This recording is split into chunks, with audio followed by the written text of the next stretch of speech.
You are in a very unique situation. Most teachers have courses that have been created inside of ProSoft, and in those courses they have members.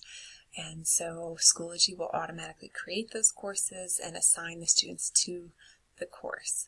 However, if you are gifted or speech or guidance or library or just someone who utilized Google Classroom in any manner but yet did not have an actual course in ProSoft, we have some, for instance, our life skills and autistic classrooms, sometimes these things come into play. Okay, and so if you do not automatically have a course that's been created for you inside of ProSoft, then you are going to go through the process today of figuring out whether you're going to utilize a group or a course in order to share information with your group of students. Okay, so first you have to figure out which type you need. And so this document here is going to walk you through explaining what is the difference between the two. Okay, and there's even a chart to help you understand what the capabilities are for groups and for courses. All right, and this has been placed inside of the Schoology course that you are joining on the 26th.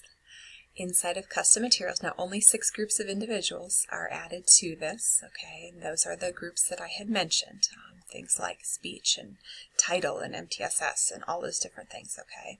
So inside of your folder that only you guys are seeing, the first folder talks about, do I need a group or a course, and that's where that document is that I was just showing you on the screen. It's just here, it's a little bit smaller, so I was showing you it in another manner.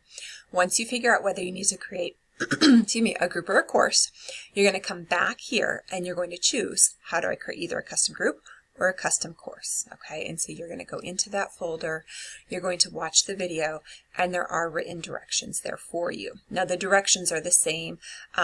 It's one document, but it has how to create groups or how to create courses there, okay, listed. So if you just go on courses, you can skip yourself straight down to there, okay? And it has all those instructions.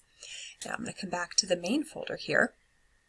The last thing that I have inside of this folder at this point is also where these resources are on our Tech Resources website. Okay, so here I've embedded those same instructions, but they're on Tech Resources. So I just wanted you to understand that it's not, you don't always have to come back to the Schoology course in order to get back to this information. It is also on our Tech website as well. Okay, so once you have figured out what type you need, and then actually created that type, then what you're going to do is you're going to go back to the main folder of this particular course, and now you're ready to work through the folders that are listed here below it. Okay, and these are the folders that the rest of the teachers are working through throughout the day. All right, so if we expand those, there'll be information in there as far as if you do a course, do you want to link the sections together? That would be, for instance, if you're doing the exact same type of information, sharing that with all sorts of different groups, because again, you're going to have to decide how you want to organize and create these courses or groups, okay? Do you want to do it by grade level? Do you want to do it by ability level? However you choose to. Course options is definitely something that you guys are going to want to take a look at, because inside of there, it shows you how to add your course image or your group image. It's the same thing, okay? And then the course and group settings are very important as well, because things such as, do you want members of the group to be able to see who else is a member of the group or of the course? So those types of things are covered in those videos. And then again, there's the the written instructions for it, and it's the same whether it's a course or a group. So no matter whether you create a course or a group, basically the process is the same for those items. Okay. So coming back, and I can just use this back arrow here to get back, or I can use the breadcrumb trail here at the top. Okay, so I'm going to come back this way. Inside of course layout, if you are creating a course, there is a course template that you'll be using, and so you'll want to go into there and take a look.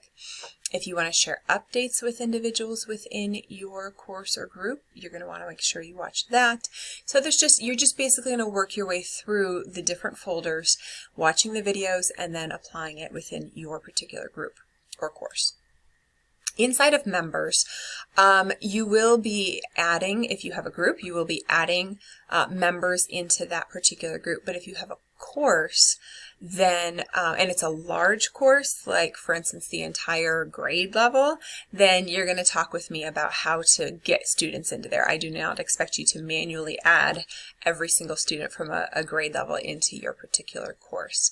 So, but anyway, so there's information about that. You guys will not be doing attendance or grades at all inside of here, okay? Because again, the group that I'm speaking to at this point, these are people who never had a grade book in the past inside of Edustar. Okay, so you'll be skipping those folders. You don't need to go through those. In materials, this is where you'll learn how to add, let's get rid of some of these folders that are already expanded. You'll learn how to add either static materials like folders, files, links, things like that, or how to add interactive materials if you have a course and you wanted to add like a Google Drive assignment where you need them to each get their own copy that they complete and return to you, or just different things like that. Important for you would be also how to individually assign materials and potentially copy into courses, okay? And so the materials folder is definitely something that you're going to come back to at some point throughout the day, okay? Not certain if you need a Lightspeed class roster set up for you, and that's where you would be monitoring student Chromebook screens. If you do use that, if you've used that in the past, then you're going to want to come in and to set that up here, okay? And then lastly, in the general section, you might want to check out how to adjust your profile settings or your account settings, okay, things like putting your picture in, and if you don't want students to see your first name, those are the types of things that are covered inside of there. And then lastly, we just have links here for, if you're interested, how are students being trained. This is a link to our Student Tech Skills website where we have the videos that students will be watching in order to be trained in how to use Schoology. And then this just takes you to the district website where parents are receiving information about how they will get their accounts and how to set up those accounts. Okay, so in the general section, probably just this first folder might be the only item that you use. Okay. Oh, I forgot to mention advisor role. My gifted teachers, advisor role is something that we will be needing to set up for you. So you're submitting your caseload via work order so that we can get you connected with the students that you would need to take a look at their grades for. Okay. And so that's just kind of an overview of what you guys are going to be doing this day. But again, your first thing that you need to do is to figure out, how did I use Google Classroom before with my students? And then determining, which one of these options is going to give me the ability to do that. Okay. And one of the biggest things is, do I need them to do things in there, or am I just sharing information out, kind of a one-way, where I need them to just simply view videos or view links or things like that, or do I need them to edit, okay, and complete assignments and turn them into me? So that's the biggest difference between those two. So you're starting here with figuring out which one you need, and then actually going through the process of creating them. Okay, so that's a little bit for this day, and of course I will be in the Google Meet all day, so you are welcome to join back in at any point to ask questions if you should need it. Good luck.